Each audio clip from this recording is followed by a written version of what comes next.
Zee Marathi वाहिनीवरील पारू या मालिकेच्या सध्याच्या ट्रॅकने प्रेक्षकांचं विशेष लक्ष वेधून घेतलंय। मालिकेत अजूनही अहिल्यादेवीने पारू आणि आदित्यचं नातं स्वीकारलेलं नाहीये, ज्यामुळे पारू आणि आदित्य एका छोट्याशा खोलीत आपला संसार करत असतात। दरम्यान वाहिनीने मालिकेचा एक नवीन प्रोमो शेअर केलाय। त्या प्रोमो मध्ये दाखवण्यात आलंय की पारू आणि आदित्य ज्या खोलीत राहताना दिसतात त्याच खोलीची मालकीण तिथून जाण्याचा विचार करते, त्यामुळे आदित्य आणि पारूही तिथून निघून जाण्याचा निर्णय घेतात। पण त्या खोलीत पासून राहणाऱ्या काकूंना आदित्य आणि पारू यांची परिस्थिती माहित पडते, त्यामुळे त्या काकू आदित्य पारूला सांगताना दिसतात, जोपर्यंत अहिल्यादेवी तुमचं नातं स्वीकारत नाही तोपर्यंत तुम्ही याच खोलीत राहणार। हे ऐकून आदित्य आणि पारू खूप खुश होतात आणि त्यांचे आभार मानतात। तर पुढे प्रोमो मध्ये दाखवण्यात आलंय की आदित्य किर्लोस्कर हा अहिल्या किर्लोस्कर यांचा मुलगा आहे हे त्या चाळीतील काही लोकांना कळतं। यानंतर ती काही माणसं आदित्यचा जीव कसा धोक्यात टाकायचा याचा प्लॅन आखताना दिसतात। तर आता मालिकेत आदित्यचा जीव धोक्यात आल्यावर पारू त्याला वाचवण्यासाठी नेमकं काय करणार हे पाहणं अगदी मनोरंजक ठरणार आहे। तर मालिकेच्या सध्याच्या ट्रॅक बद्दल तुमचं काय मत आहे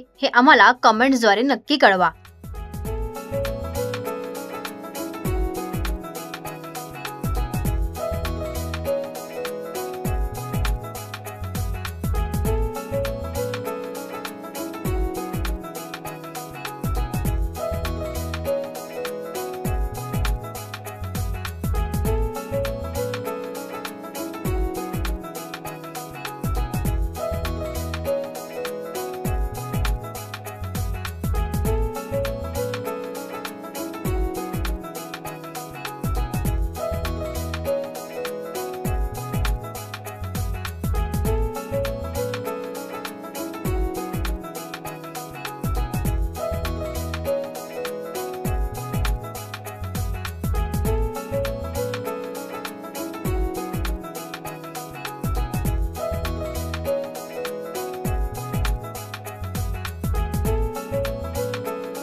मराठी मनोरंजन सृष्टीमधील मालिका, चित्रपट, नाटक तसेच कलाकारांबद्दलच्या नवीन अपडेट्स जाणून घेण्यासाठी नक्की सबस्क्राइब करा इट्स मज्जा मराठी या आपल्या नवीन YouTube चॅनलला।